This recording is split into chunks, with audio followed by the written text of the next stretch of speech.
Bonjour tout le monde, bienvenue pour le webinaire EduRénov, qu'on a appelé Bouclage financier difficile, trouver d'autres subventions et mobiliser vos C2E. Donc aujourd'hui, on va parler de rénovation de bâtiments scolaires et on va notamment parler du financement de la rénovation. Et on a la chance d'avoir deux partenaires du programme EduRénov qui vont présenter leur offre de services, notamment la Poste, la Banque Postale et Économie d'énergie, qui sont deux partenaires du programme EduRénov. Je vais faire une courte présentation du programme et ensuite je passerai la parole à ces deux structures. On gardera aussi du temps à la fin pour répondre à vos questions. On va essayer de garder au moins 10-15 minutes à la fin pour répondre à vos questions. Donc, n'hésitez pas, si vous avez des questions, à les poser dans le chat ou à les garder pour le temps de questions-réponses. Vous pourrez prendre la parole et poser vos questions directement. Voilà. Alors, je me présente tout d'abord, je suis Maxime Loch, je suis chargé de projet communauté EduRénov et je suis en charge du lien avec les collectivités pour répondre à vos questions sur les, euh, les objectifs que vous avez de rénover vos bâtiments. Et mon objectif, c'est de vous faciliter la vie, vous apporter des solutions pour vous aider à rénover vos bâtiments. De quoi parle-t-on? Tout d'abord, on va parler de rénovation de bâtiments scolaires. Pourquoi on parle de ça? C'est en fait qu'on a fait un constat, c'est qu'il y a 8 écoles sur 10 qui, en France, ont besoin d'une rénovation.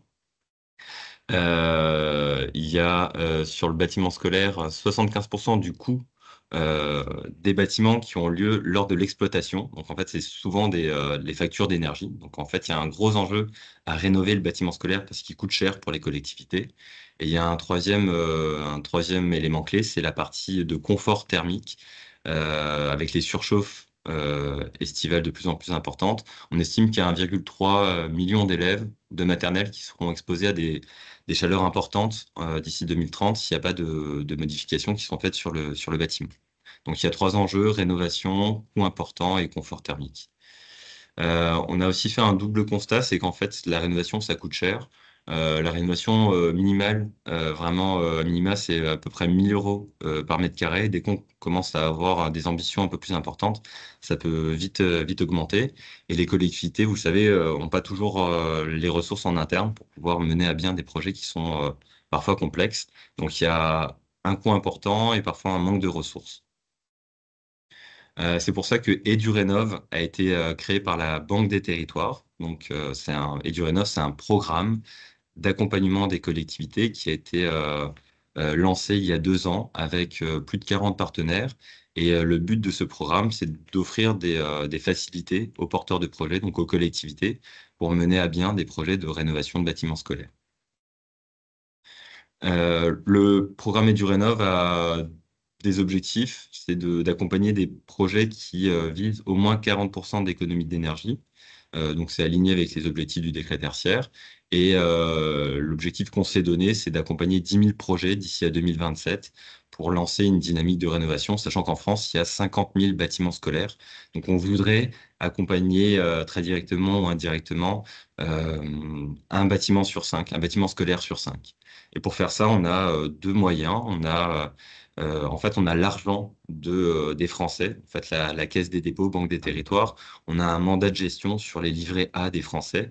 Donc, on a de l'argent à disposition qu'on mobilise pour faire des prêts aux collectivités pour leur permettre d'investir dans la rénovation des bâtiments scolaires. Donc, on a 2 milliards d'argent disponible pour faire des prêts. Et on a aussi une partie de cet argent qu'on mobilise directement pour financer des études pour les collectivités.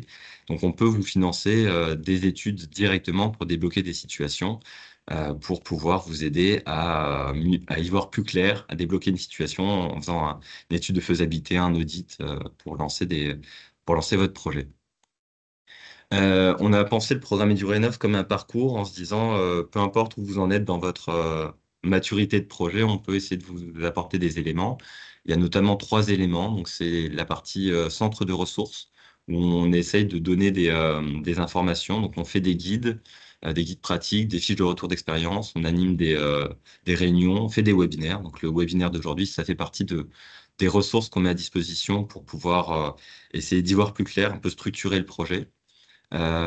Ensuite, on a une partie d'ingénierie, donc on propose de l'ingénierie pour vous aider à avancer sur la conception, sur la définition du projet, et ensuite la partie de financement.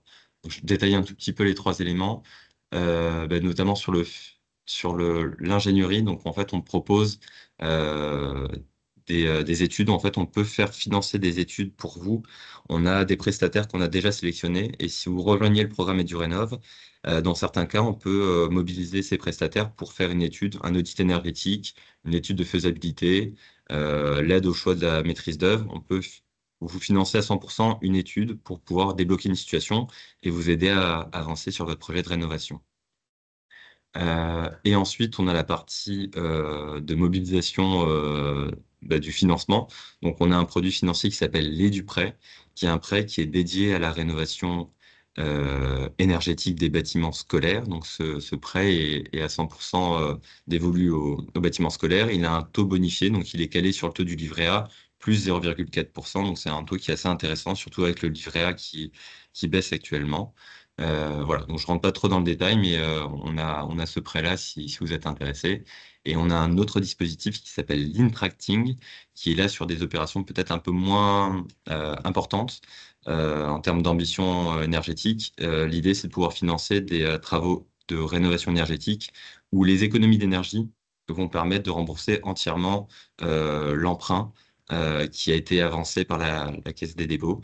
Et c'est sur une durée maximale de 13 ans. Donc, c'est plutôt des opérations un peu plus petites, un peu à court terme, mais qui permettent de faire possiblement une opération blanche pour la collectivité en récupérant du coup son argent avec les économies d'énergie qui ont été générées par les travaux.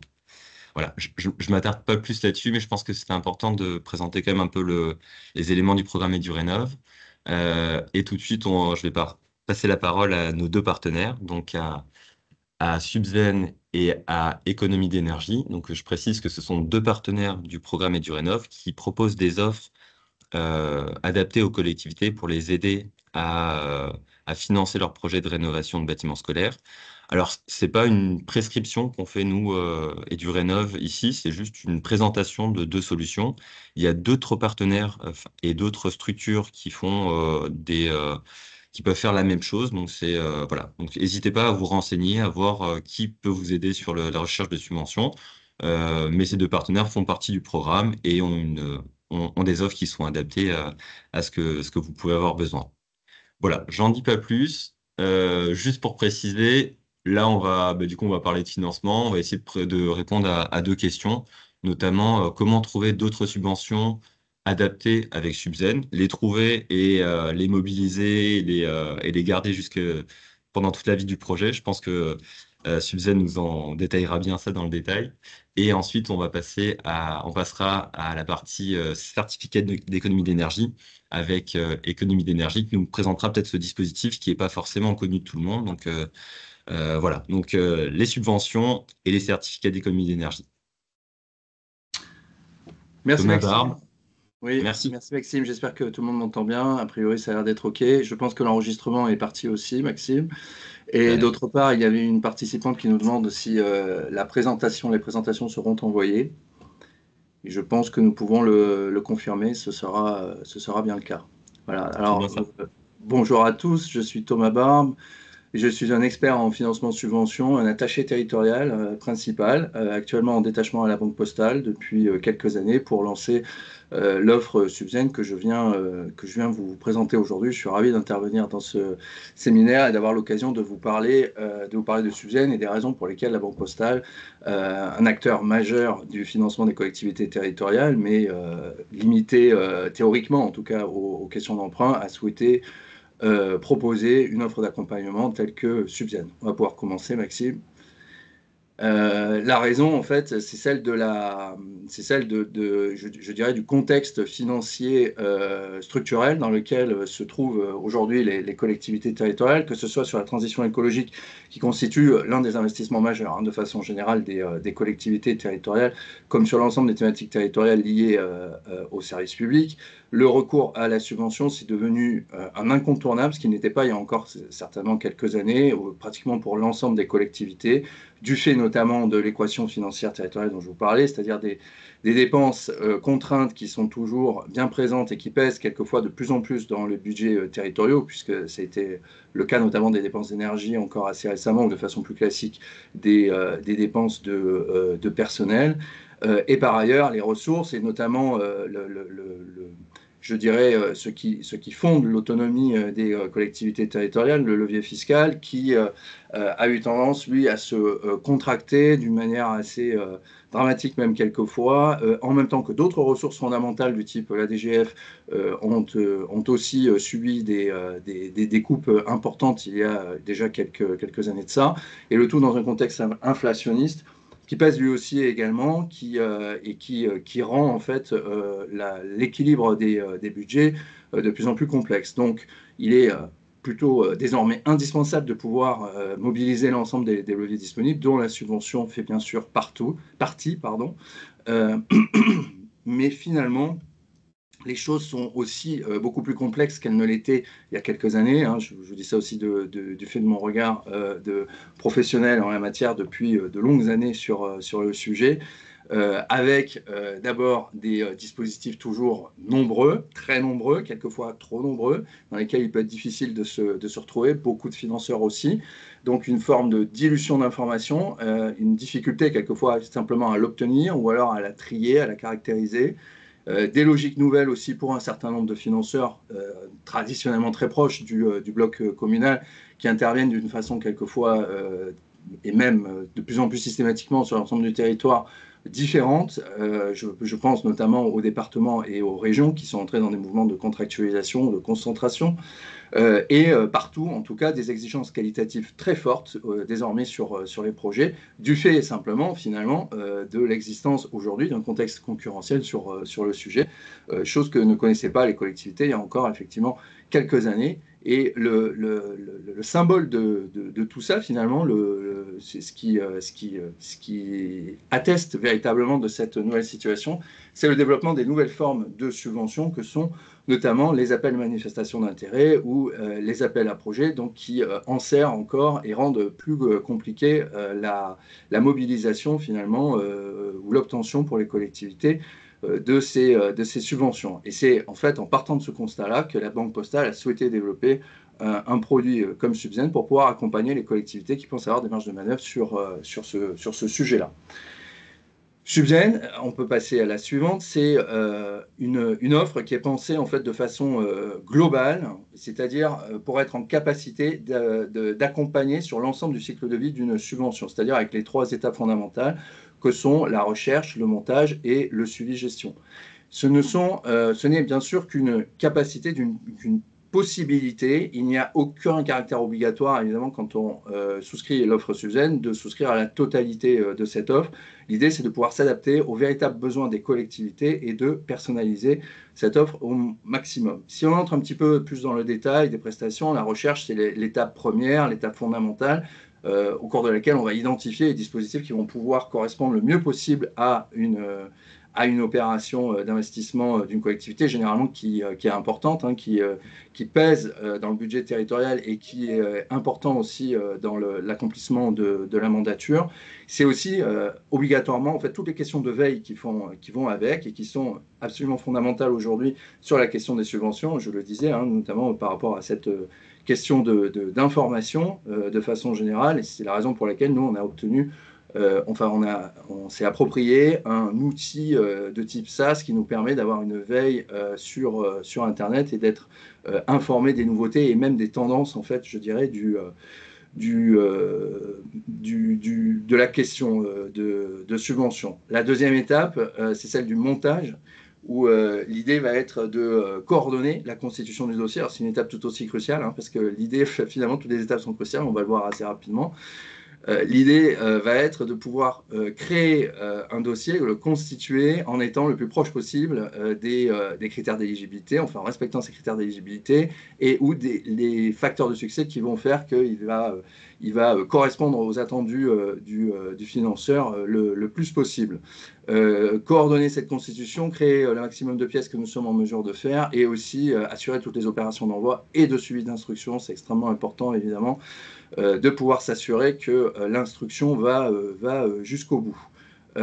Avec aussi une capacité que nous avons de porter aujourd'hui, malgré nos profils généralistes, un regard vraiment technique sur les opérations, puisqu'elles sont en général à caractère fortement technique, ces opérations suivies par les collectivités.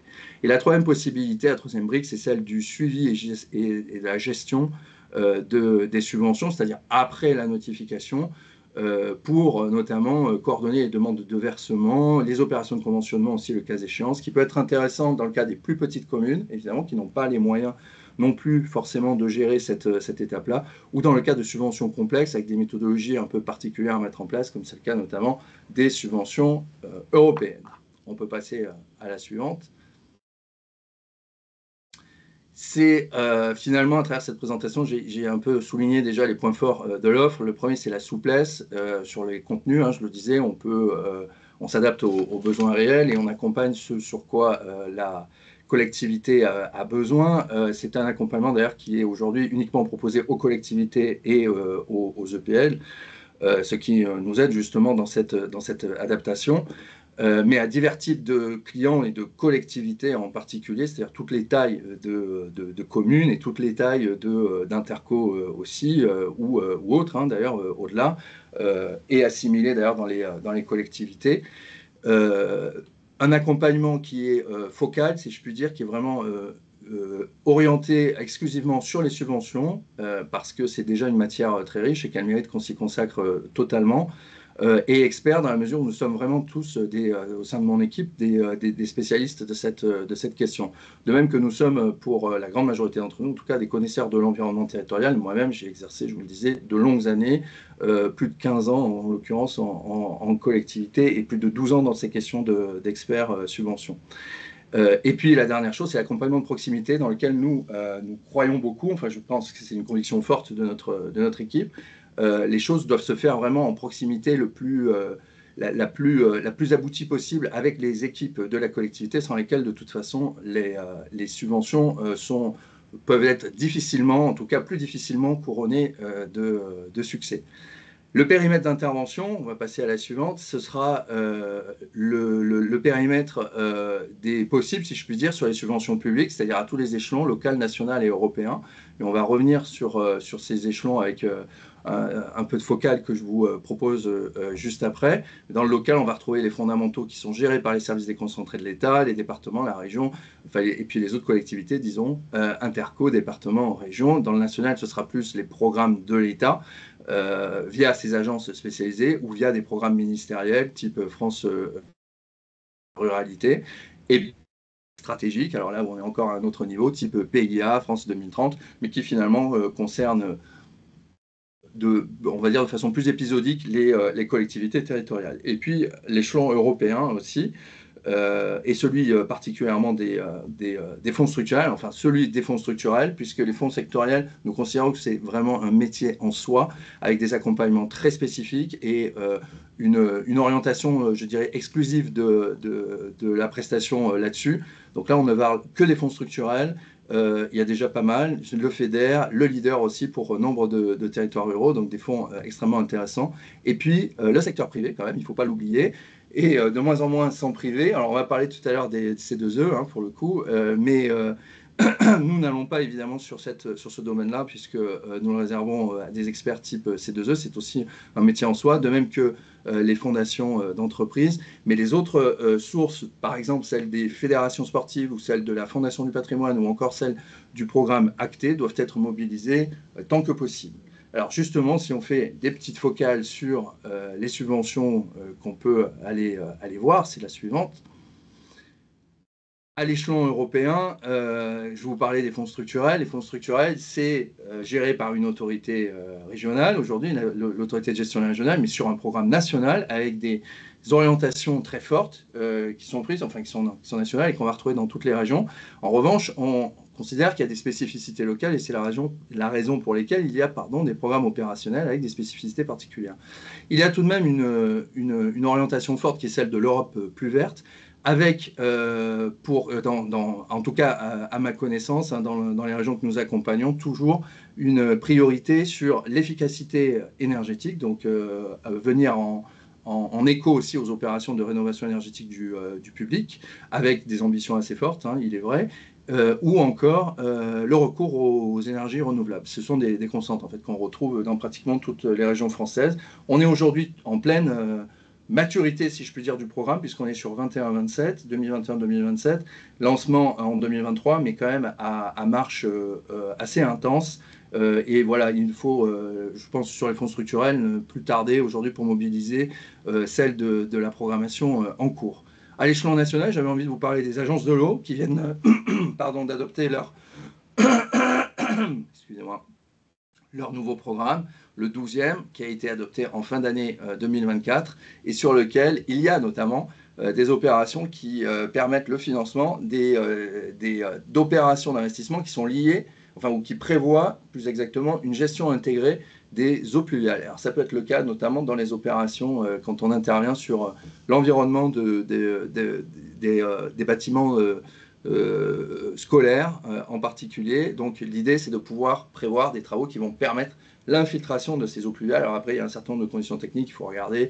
Il y a une performance aussi, mais ça peut être très intéressant, évidemment, de l'avoir en tête dans le cadre des opérations de rénovation scolaire ou d'autres, hein, d'ailleurs, hein, d'intervention sur le sol. Le fonds vert, bien sûr, dont je dirais simplement aujourd'hui, parce qu'il connaît beaucoup de soubresauts depuis sa naissance il y a seulement 2 ans, mais on sait malgré tout que le fonds reste pérennisé et qu'il est mobilisé donc, au niveau de chaque préfecture, que très globalement, c'est autour de la rénovation, enfin la grande majorité des opérations qui sont présentées, ça reste la rénovation du bâti, et aussi la rénovation énergétique du bâti, que cette rénovation énergétique a connu des petites adaptations, enfin cette mesure-là, avec l'intégration notamment des travaux de confort d'été, aujourd'hui qu'il faut aussi avoir en tête, parce que ça peut être intéressant, ça peut représenter quelques centaines de milliers d'euros dans des interventions particulières. Pour l'instant, il y a quand même toujours des fonds qui sont alloués au fonds vert, même si on entend régulièrement qu'ils sont rabotés, etc. Et on est en attente des nouvelles modalités 2025. En tout cas, à ma connaissance, il y a encore 2 jours, elle n'était pas sortie. Mais il ne devrait pas y avoir de changement fondamental par rapport à ce que nous avions connu jusqu'à présent, une stabilisation des 14 mesures qui sont proposées dans le cadre du fonds vert. Et puis acté, un dernier focus que je voudrais faire, parce que je trouve que c'est un programme extrêmement intéressant, c'est le programme Chaîne, qui prévoit le soutien financier à l'ingénierie de projet pour les opérations liées à la transition énergétique, ce qui est écologique. Et ce qui est vraiment intéressant, c'est qu'il y a une vision holistique, globale, de ce qu'est l'ingénierie de projet. Donc on va financer des postes d'économie de flux, des instruments de comptage, des audits énergétiques, des études énergétiques, etc. Et aussi, c'est ce qui intéresse généralement beaucoup les collectivités, les études de maîtrise d'œuvre à toutes leurs étapes. Mais alors avec aussi quelques prérequis, notamment celui de la mutualisation, avec d'autres, voilà, à une échelle en fait supérieure à celle normalement de la commune. C'est vraiment un des prérequis du programme, mais en général, dans le fond, ça ne pose strictement aucun problème, hein, c'est juste quelque chose qu'il faut prévoir. Et il y a aussi la mixité des opérations qui est désormais complètement admise, c'est-à-dire qu'on peut candidater au programme sur la partie rénovation énergétique quand on est dans une opération de rénovation et extension, par ailleurs, ou d'autres types, vous voyez. Donc, un programme fortement intéressant, mais attention, on est dans la dernière édition de ce programme, Chaîne, et qui clôt le 27 février prochain, et pour l'instant, rien d'autre n'est annoncé. On va pouvoir passer au suivant. Maxime, je voulais souligner moi quelques bonnes pratiques. Je trouve que ça a toujours de l'intérêt en matière de subventions et des choses qui me semblent assez fondamentales en fait à respecter pour pouvoir réaliser en fait les opérations d'investissement dans l'optique d'obtenir ou d'optimiser en tout cas le recours aux subventions. Le premier, c'est l'anticipation, toujours. C'est-à-dire pouvoir en fait se poser la question des subventions et des ressources à mobiliser, alors que ce soit en interne ou en externe pour ce faire, au moment déjà de la réalisation, des premières réalisations du projet, c'est-à-dire idéalement quand on désigne les équipes de maîtrise d'œuvre et qu'elles commencent à travailler vraiment sur les étapes AVP, avant-projet, des projets. Ça permettra aussi de prendre en compte toutes les contraintes, en fait, dans le temps long. Les contraintes calendaires, les contraintes techniques, les contraintes pour beaucoup lié aussi à l'opération et à sa réalisation, et peut-être au programme politique qu'il y a derrière, enfin, le souhait de le réaliser dans un délai donné, et arriver aussi à faire concorder au maximum avec les calendriers des demandes de subventions, parce que aujourd'hui, le calendrier, c'est dans l'obtention des subventions une question fondamentale. Prendre en compte les calendriers, c'est plus seulement une question pour les appels à projets, ça peut aussi être le cas, et de plus en plus, pour les dispositifs dits courants ou au fil de l'eau, qui en fait sont eux aussi insérés dans des dates qu'il faut respecter. La communication, ça va de pair, hein, bien entendu. Non seulement en interne, entre tous les services qui peuvent être concernés, et là, le rôle pivot, évidemment, du maire et ou du directeur général des services ou secrétaire général, va être prégnant, évidemment, mais aussi avec les acteurs extérieurs avec lesquels, enfin, nous, par exemple, il n'est pas rare que nous discutions directement avec les maîtrises d'œuvre, pour des questions d'efficacité, mais toujours sous le couvert, bien sûr, et le contrôle de la collectivité. Plus on va dans ce type de mouvement, en fait, et meilleur c'est finalement pour l'optimisation des choses et même de la gestion du projet en elle-même. Toujours garder en tête aussi l'impératif de la qualité du projet et viser cet impératif, ces ambitions. Voilà, véritablement, ne pas forcément se couper des ambitions à la base, essayer de se poser vraiment toutes les questions et puis décider aussi, peut-être après, en connaissance de cause. Et ça permet notamment de pouvoir prendre en compte aussi des critères type transverse, comme ceux de l'innovation, qui peuvent être aussi prégnants pour l'obtention des subventions. Et enfin, le dialogue avec les financeurs, fondamental aussi, lui, c'est-à-dire que le financeur, c'est pas plus, en tout cas, comme c'était avant, celui à qui on va envoyer un dossier, basta, instruisez-le et n'en parlons plus. De plus en plus, en fait, et plus on anticipe là aussi, plus on fait part de ses ambitions et de ses intentions aux financeurs, et meilleur c'est en fait pour assurer l'inscription du projet dans une possible obtention de subventions. Je termine, je crois, avec un exemple en fait pour vous montrer peut-être le champ des possibles. Subden, c'est encore assez récent, ça a été généralisé au sein des collectivités territoriales au début de l'année 2023, mais nous avons déjà quand même un bon portefeuille de clientèle, mais beaucoup de projets finalement qui n'ont pas encore abouti. Un projet qui a abouti et qu'il est intéressant de citer, c'est celui de la rénovation des éclairages d'un stade, dans une commune, d'un grand stade d'ailleurs, dans une commune de Normandie, pour lequel on avait un coût global de l'ordre de 50 000 euros, et sur lequel, là, les financements, en fait, ont été sur un coût finalement restreint, où n'entrent pas finalement les questions de plafond de subvention, et où on est clairement sur la transition écologique fortement encouragée.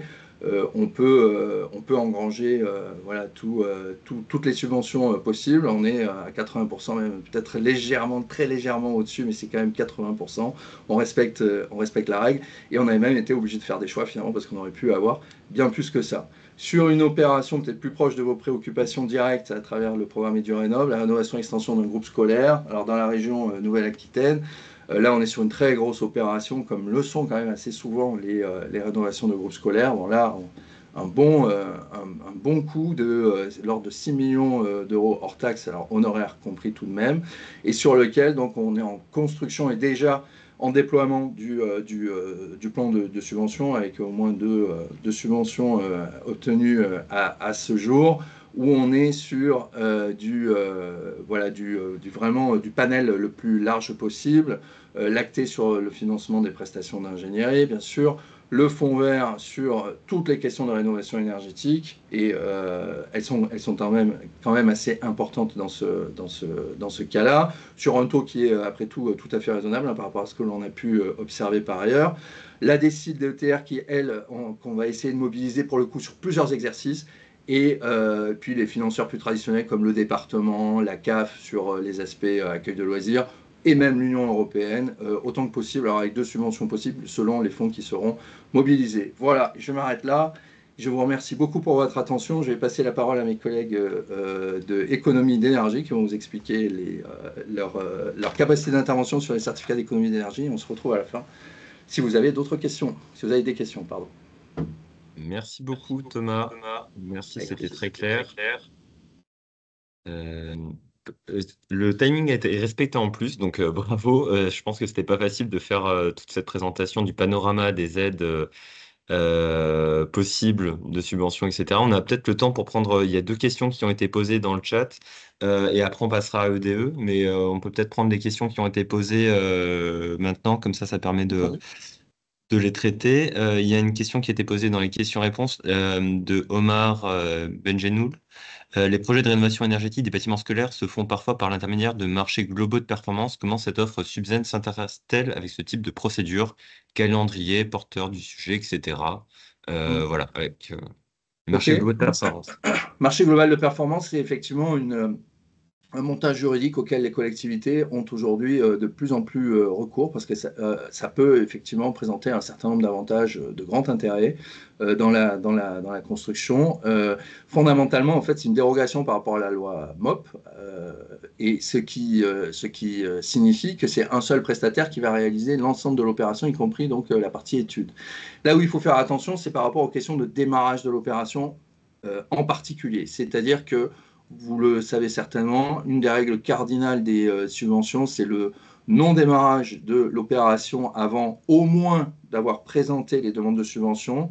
Alors les règles peuvent varier sur les financeurs, ça peut être ne pas commencer l'opération avant le vote de l'Assemblée ou de l'institution.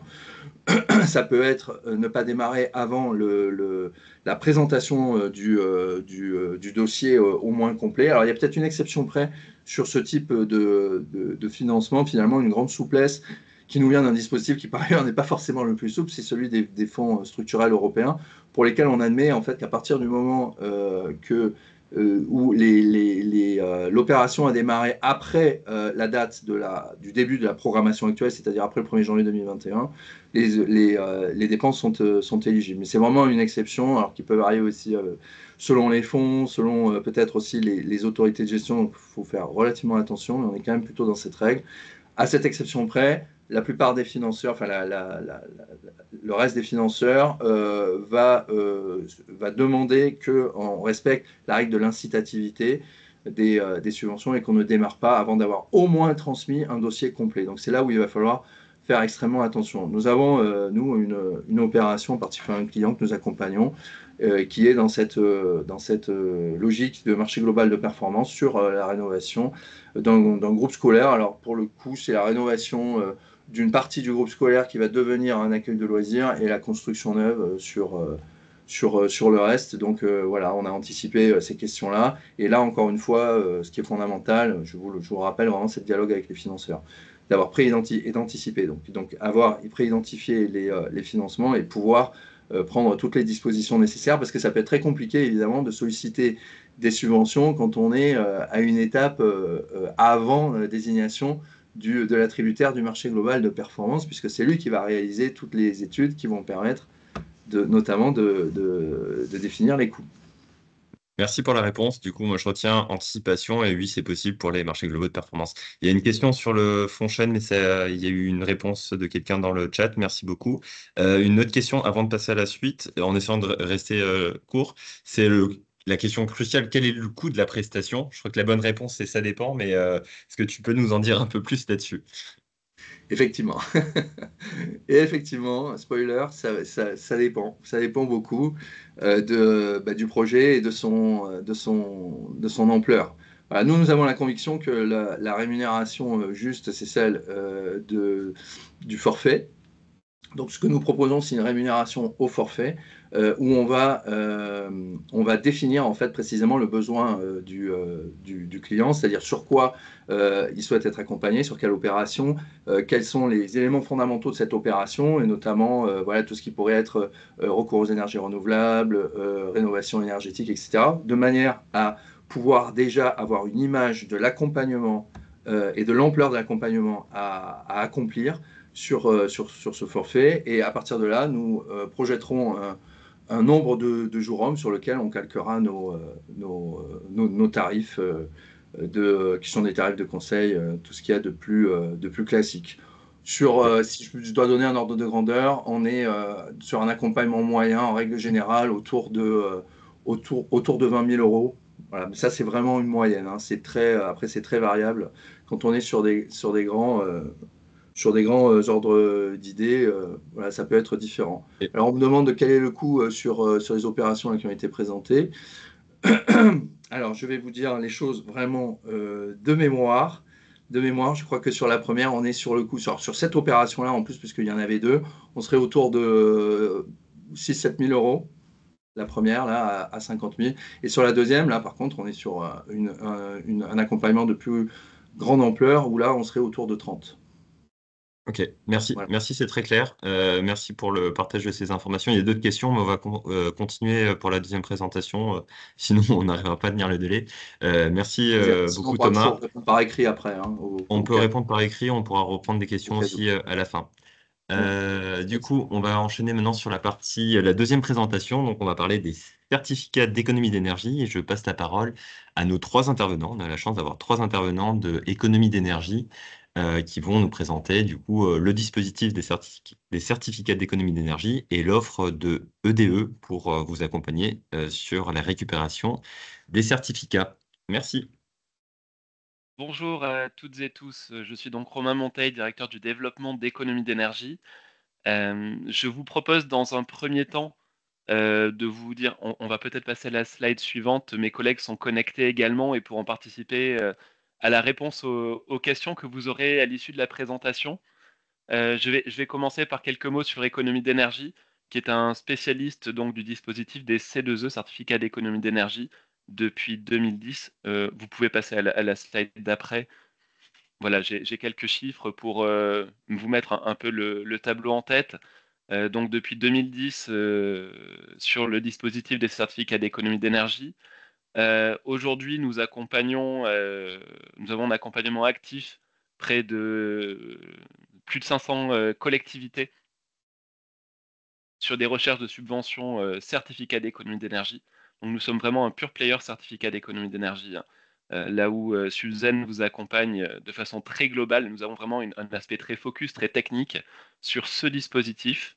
Euh, donc économie d'énergie est filiale de La Poste depuis 2019 et donc intervient aussi euh, sous sous cette direction.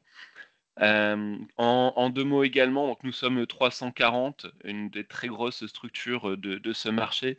Pas pour rien, tout simplement parce que on est convaincu que il faut du temps pour bien accompagner les différents projets qu'on rencontre. Il y a une grande diversité de projets.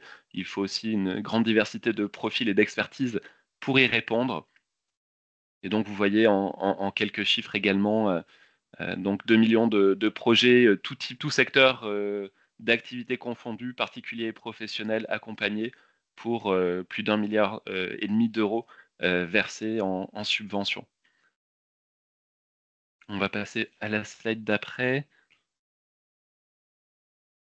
Je rentre dans le dispositif donc des certificats d'économie d'énergie, c'est notre métier. Euh, donc nous intervenons sur un dispositif qui est privé, puisque les fonds des C2E sont des fonds privés sur une réglementation publique de type pollueur-payeur. Donc, ce sont les fournisseurs d'énergie et de carburant qui sont obligés d'intervenir et de subventionner des travaux d'amélioration de la performance énergétique, sous peine, s'ils ne le font pas suffisamment, d'avoir une amende à payer. Et donc, nous, notre métier, nous avons une obligation déléguée d'un fournisseur d'énergie, ce qui nous permet d'inciter et d'accompagner des travaux de rénovation énergétique et d'obtenir les certificats d'économie d'énergie correspondant à sa place. Et donc, nous intervenons en subventionnant directement au nom d'économie d'énergie des travaux d'amélioration de la performance énergétique, notamment auprès de clients finaux utilisateurs que sont en grande partie le tertiaire, les collectivités, les bailleurs sociaux également d'autres secteurs d'activité dans le transport, l'agriculture ou l'industrie. Euh, et puis, dans une autre approche, nous accompagnons également les professionnels de la rénovation énergétique à utiliser les certificats d'économie d'énergie pour porter ces solutions et porter plus facilement les travaux d'amélioration de la performance énergétique auprès des consommateurs. Euh, le dispositif des certificats d'économie d'énergie. Donc, je disais que c'est un dispositif type pollueur-payeur à la base de fonds privés qui intervient sur tous les secteurs d'activité. historiquement beaucoup le résidentiel euh, depuis le début du dispositif en 2006. Mais vous voyez que, je suis désolé, je tousse un peu, euh, que le dispositif a cru en importance depuis 2006. Et là, c'est le graphique du bas. Une première période du dispositif a eu lieu entre 2006 et 2009. C'était vraiment un test. C'est d'ailleurs un moment où le dispositif était inconnu du grand public. Il a vraiment commencé à devenir connu à partir de la deuxième période 2011-2014. Et puis la troisième période 2015-2017 a permis de faire apparaître un nouveau type d'aide dans le dispositif, les aides au financement de la réduction de la précarité énergétique. C'est la partie verte. Et donc aujourd'hui, nous sommes en fin de cinquième période du dispositif des C2E avec une obligation qui est phénoménale. Euh, on la compte en milliers de TWh. Alors ça ne parle pas forcément beaucoup, mais pour vous donner une idée, les fournisseurs d'énergie, s'ils ne faisaient pas de C2E et payaient les, euh, les amendes associées à l'État en considérant que c'est une taxe, ça se compterait en dizaines de milliards d'euros. Donc c'est un dispositif qui est très important, qui est considéré comme étant le premier contributeur à la performance énergétique au niveau européen. Donc c'est un modèle français qui aujourd'hui se déploie d'ailleurs partout en Europe, notamment en Espagne depuis 2 ans, parce il a été un très grand succès. Les collectivités et le tertiaire sont le secteur sur lequel les C2E se développent de plus en plus, le plus fortement depuis 2 ans, notamment sous l'impulsion, pardon, du décret tertiaire, également du décret BACS qui a incité fortement à la mise en place de systèmes de gestion technique du bâtiment dans les locaux tertiaires et qui est assez compatible avec le décret tertiaire. Et c'est une dynamique qu'on voit bien continuer dans les prochaines années. C'est aussi pour accompagner cette dynamique que nous avons souhaité accompagner le dispositif et du Rénov'. On peut passer à la suite. Juste un petit rappel sur les bâtiments publics. 380 millions de mètres carrés. Ce qui est intéressant, c'est que euh, donc sur les collectivités territoriales, qui sont 280 millions de mètres carrés sur ces 380, la moitié des mètres carrés bâtis, c'est du scolaire, entre école, collège et lycée. On a déjà parlé donc de la nécessité de rénover ces bâtiments. Maxime en a parlé au début de la présentation. Il y a un vrai besoin d'accompagnement à la rénovation énergétique de ces bâtis scolaires. Également le sport, la culture et le loisir, qui est le deuxième segment et qui est assez touché également par des besoins de rénovation énergétique.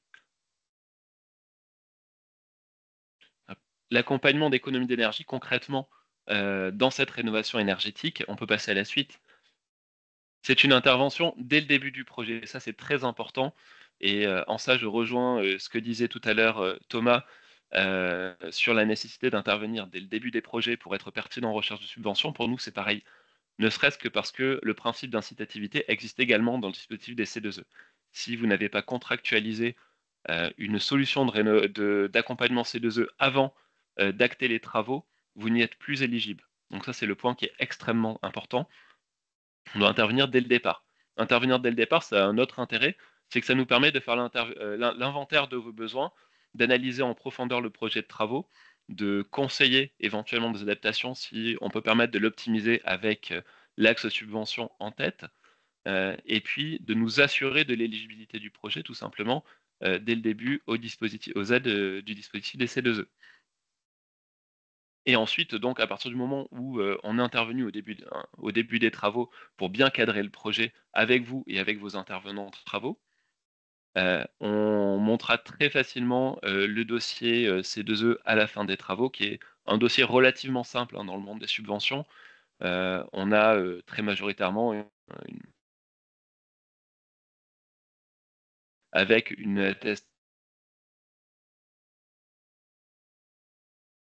et c'est Économie d'énergie qui verse directement les subventions a posteriori à la collectivité. Nous, ce qu'on met en place chez Économie d'énergie, qui est aussi très Romain, important, il y a c'est que une dès le petite départ. coupure. Il y a une petite Ah, coupure au pardon. niveau du son. Si tu peux répéter juste la dernière phrase que tu as dit à l'instant sur la récupération des certificats et de la subvention. Oui, alors je ne sais pas exactement où ça a coupé. Ce que je disais donc, c'est que il faut qu'on intervienne vraiment au début du projet de travaux pour bien le cadrer. C'est une nécessité absolue. Et c'est ce qui permet aussi, à la fin des travaux, d'être très rapide dans la constitution d'un dossier qui est relativement simple. Et le versement de la prime, à partir du moment où Économie d'énergie reçoit le dossier, comme c'est Économie d'énergie qui verse également la subvention, on est sur un délai qui est relativement court, de 2 mois maximum, à partir du moment où le dossier est reçu. Et c'est Économie d'énergie, vous avez un interlocuteur qui vous est attribué dès le début du projet et qui reste le même jusqu'au versement des primes en fin de travaux, qui vous permet d'avoir un suivi complet de l'accompagnement d'économie d'énergie. En termes de travaux pris en charge, c'est la slide suivante. On a une grande diversité de projets de travaux qu'on peut subventionner dans le dispositif des C2E. Ça n'en est qu'un échantillon ici, mais vous voyez que tous les travaux, notamment d'isolation d'enveloppe, sont bien pris en charge. Également en accompagnant la rénovation des systèmes thermiques. Alors depuis le 1er janvier, l'installation de chaudières n'est plus pris en charge, hormis chaudière biomasse. En revanche, l'installation de pompes à chaleur, le raccordement au réseau de chaleur, c'est très important puisque c'est un axe stratégique de la politique nationale en termes d'énergie et très subventionné aujourd'hui.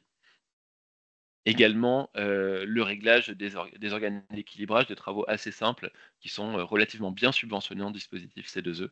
Et les travaux sont bonifiés dans le cadre de CPE, de contrat de performance énergétique. C'est important aussi de le souligner. Si vous allez jusqu'à un CPE, vous obtiendrez plus de certificats d'économie d'énergie pour votre projet de travaux. Un point qui est peut-être important aussi, qui est pas naturel, le dispositif des C2E est l'un des rares, sinon le seul dispositif dans lequel les aides ne sont pas proportionnelles au montant des travaux.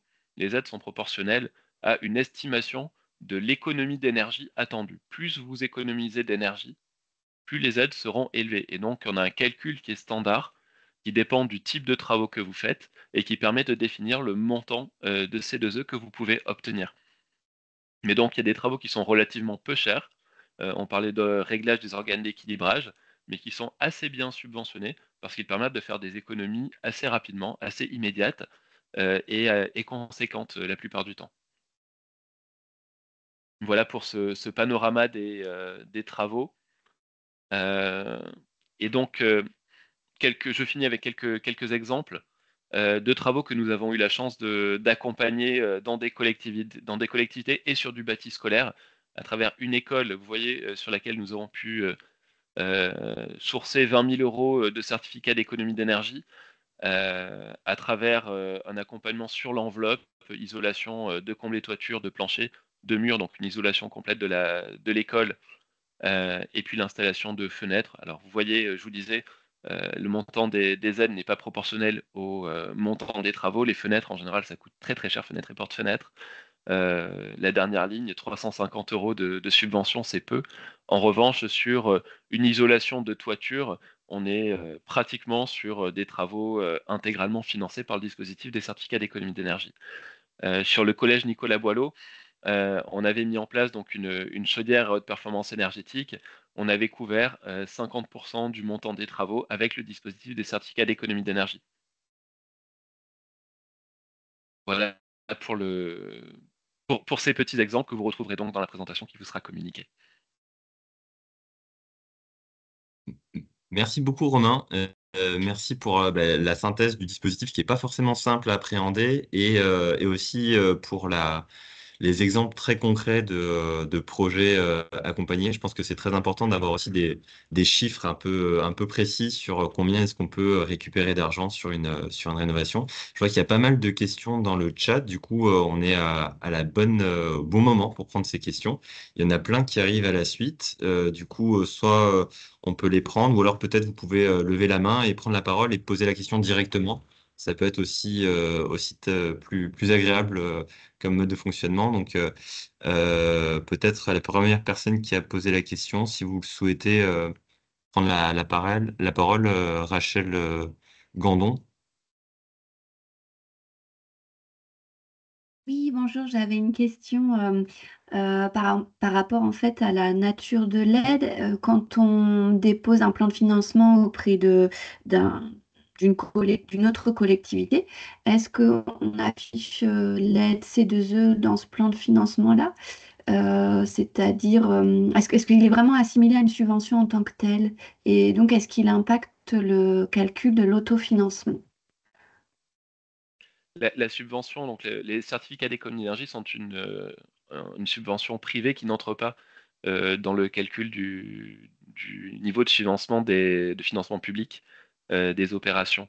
Donc c'est quelque chose qui est géré généralement à part du plan de financement dont vous parlez. Merci beaucoup. Il me semble que si on arrive à avoir 80% de subventions, ce qui est rarement le cas maintenant parce que les subventions sont parfois quand même un peu plus rares, on peut aller au-delà des 80% avec les C2E, ça rentre pas dans la fourchette des 80%. C'est ça. Ouais, ok. Très bien. Merci. Merci. Une autre question, Olivier, qui avait posé une question sur programme de démolition-reconstruction.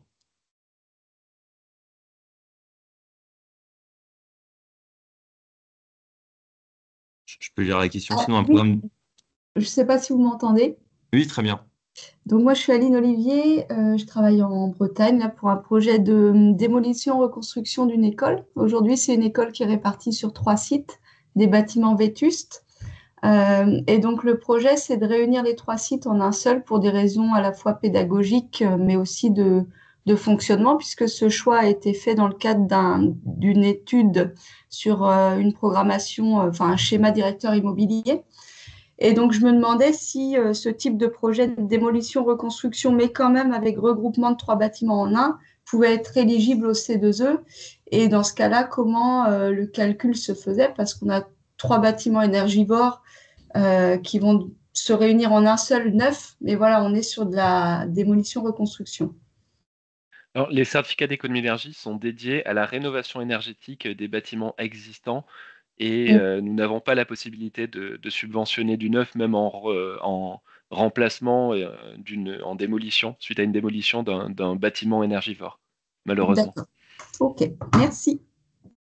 Je complète juste, c'est vrai que il y a de plus en plus de dispositifs, dont les C2E et des subventions aussi, qui sont fléchés vers la rénovation, qui a plus d'accompagnement, ce qu'on constate actuellement sur la rénovation que sur la reconstruction neuve. Donc, la rénovation est en ce moment mieux accompagnée que la reconstruction de bâtiments neufs. Ouais, alors nous, on pouvait pas rénover parce que le bâtiment a des grosses problématiques structurelles. Donc Oui. le choix, il s'est même pas posé. Mais de toute façon, dans le programme EduRénov, on peut vous accompagner si vous faites une reconstruction sur le même site C'est d'un ça. bâtiment. Donc, on peut vous accompagner via les différents dispositifs qu'on a. Par contre, vous serez malheureusement pas éligible au CDSE. Merci bien. Merci. Il y a une question sur est-ce qu'on peut avoir un courriel pour poser des questions? Oui, on vous donnera les contacts dans un mail post-webinaire pour poser toutes vos questions, parce qu'il y a eu pas mal de questions. Peut-être d'autres questions ont été posées. J'ai perdu un peu le fil. Il y Est-ce a une qu'il y a question sur oui. la rémunération de EDE qui, je pense, peut être intéressante à répondre. Bien sûr, donc la prestation d'économie d'énergie n'est pas effectuée à titre onéreux pour la collectivité, tout simplement parce que lorsque nous versons la subvention convenue à la collectivité, donc nous obtenons en échange des certificats d'économie d'énergie, et donc ça nous permet de faire face à l'obligation que nous avons obtenue par délégation d'un fournisseur d'énergie qui nous paye pour ça. Donc il y a un fournisseur d'énergie qui nous paye pour être obligé à sa place, et comme nous sommes obligés, nous avons des C2E à obtenir. Et on accomplit cette obligation en subventionnant des travaux auprès des collectivités.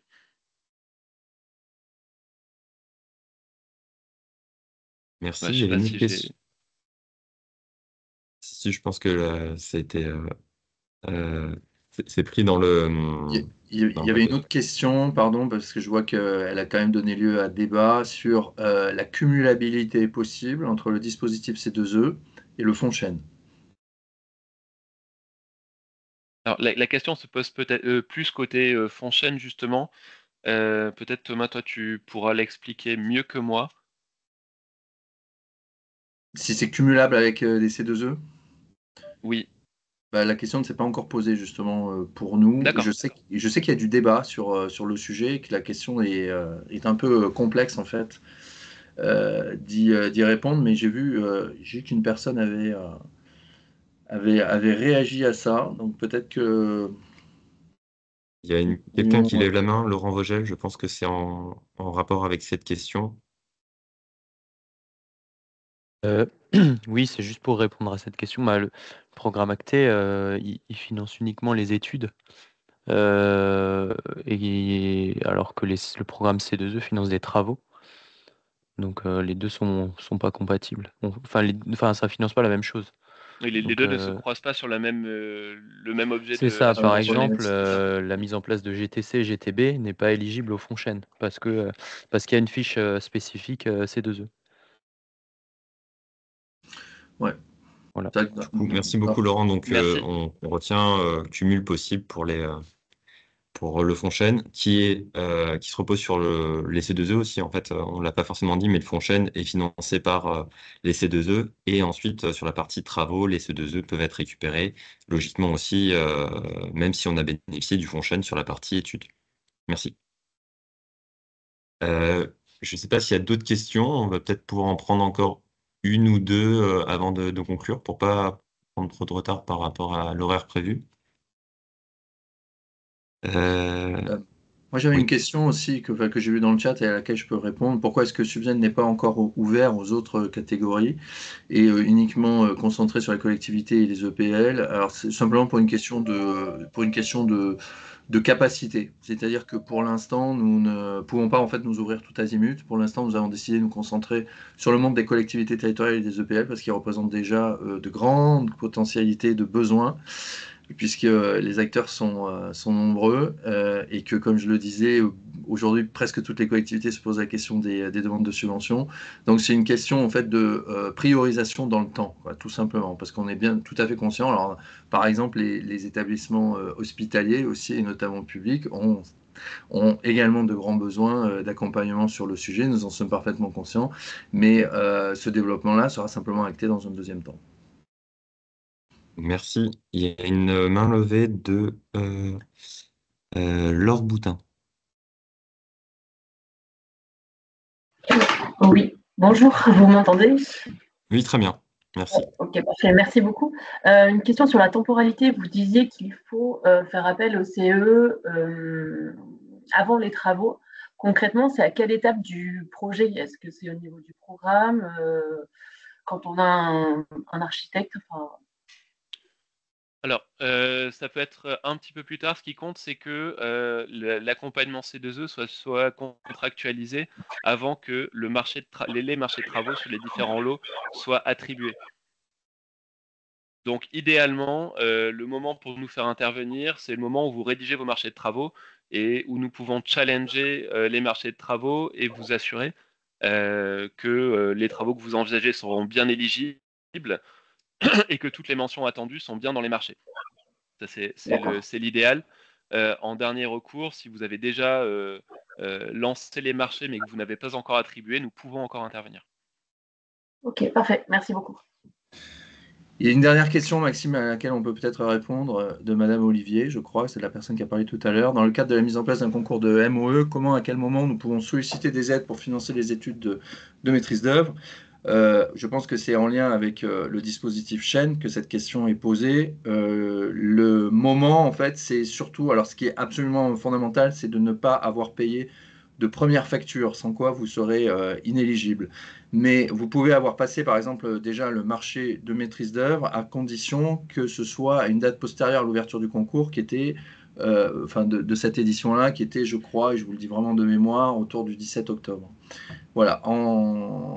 Là, si vous voulez candidater à l'actuel, en fait, il faut avoir un minimum de consistance dans le projet, de préférence un audit énergétique et contacter éventuellement la collectivité, parce que je le disais tout à l'heure, il y a un enjeu de mutualisation. Donc, si vous avez un syndicat d'énergie, par exemple, qui est compétent sur la distribution d'électricité, ça peut être le bon échelon pour réaliser une candidature. Voilà. Merci pour cette réponse, Thomas. Je pense que ce sera du coup la dernière question-réponse. On a balayé pas mal de sujets. J'ai encore une toute petite conclusion à faire. Je voulais déjà vous remercier chaleureusement. Donc, Thomas Barbe de la Banque Postale et Romain Monteil de EDE, et également vos collègues qui travaillent avec vous sur ces sujets-là. Donc, merci beaucoup pour ces présentations. Je pense qu'on a eu un vrai panorama des subventions possibles et des certificats d'économie d'énergie sur comment les récupérer. Il y a encore pas mal de questions qui ont été un peu abordées qu'on ne peut pas traiter maintenant, mais il y a les adresses mail qui ont été données, donc n'hésitez pas à leur poser la question directement. Pour conclure, je voudrais juste ajouter que EduRénov a réalisé des guides pratiques à destination des collectivités pour vous apporter un peu des éléments clés sur le financement. Donc, on a un guide qui est comment financer son projet de rénovation, qui présente le plan de financement, les dispositifs mobilisables, le prêt, l'intracting, les subventions, les dotations. Donc, un guide pratique qui est sur notre site internet, qui peut être aussi une bonne entrée en matière pour voir le panorama des différents dispositifs. On organise des webinaires, dont celui-ci, c'est le deuxième de l'année. On en a déjà eu un premier mi-janvier. Et le prochain sera, donc on va avoir d'autres thématiques. On a parlé d'Acté, par exemple le 6 mars, on en a un avec Acté à destination plutôt des collectivités de l'AMRF. Donc on sera en partenariat avec l'AMRF. Donc on parlera des sujets qu'on a abordés aussi ici. Le 21 mars, on sera sur le sujet du financement, toujours avec les Duprêt. Donc on détaillera en détail les Duprêt. Le 16 mai, on parlera d'intracting. Voilà, je détaille pas tout, mais on a quelques webinaires qui sont liés à la discussion d'aujourd'hui. Et le prochain qui aura lieu le 14 février à 9 heures, toujours les vendredis à 9 heures, en vidéo, c'est pour l'accueil des nouvelles collectivités dans le programme. Donc celles qui connaissent pas encore bien le programme EduRénov, qui veulent en apprendre plus sur le programme, on fait un webinaire dédié où on présente vraiment en détail tous les aspects du programme d'accompagnement et on fait témoigner une collectivité qui a profité de l'ingénierie d'EduRénov et qui pourra nous apporter un peu son feedback là-dessus. Une autre info, on a un groupe sur WhatsApp où on échange des informations un peu en pair à pair. Donc c'est un groupe qui est exclusivement réservé aux collectivités qui ont rejoint le programme EduRénov et où on donne des informations voilà, un peu privilégiées, un peu plus directement. On a des échanges aussi sur ce groupe-là. Et dernière information, si vous êtes une collectivité, vous avez un projet de rénovation et que vous n'avez pas encore rejoint le programme EduRénov, faites-le. C'est en ligne, il y a un questionnaire qui prend 9 minutes. C'est gratuit, il n'y a pas d'engagement et ça permet voilà, ça nous permet de mieux de vous identifier, de vous connaître et de pouvoir vous apporter des informations ciblées sur les accompagnements et puis de vous faire de la communication sur les différents événements qu'on organise. Donc, n'hésitez pas à remplir ce formulaire si vous n'êtes pas encore adhérent EduRénov. Voilà, merci beaucoup. J'en ai fini avec la présentation. Je mets un petit lien dans le chat pour un questionnaire de satisfaction sur le webinaire. Il y en a pour 2 minutes pour le remplir, donc n'hésitez pas. Et je remercie encore une fois nos deux intervenants, Thomas Barbe de la Banque Postale et Romain Monteuil de EDE pour leur présentation. Et je vous souhaite à tous une bonne journée. Bonne journée également. Au revoir. Très belle journée, au revoir. Merci, au revoir. Merci, au revoir. Merci, au revoir.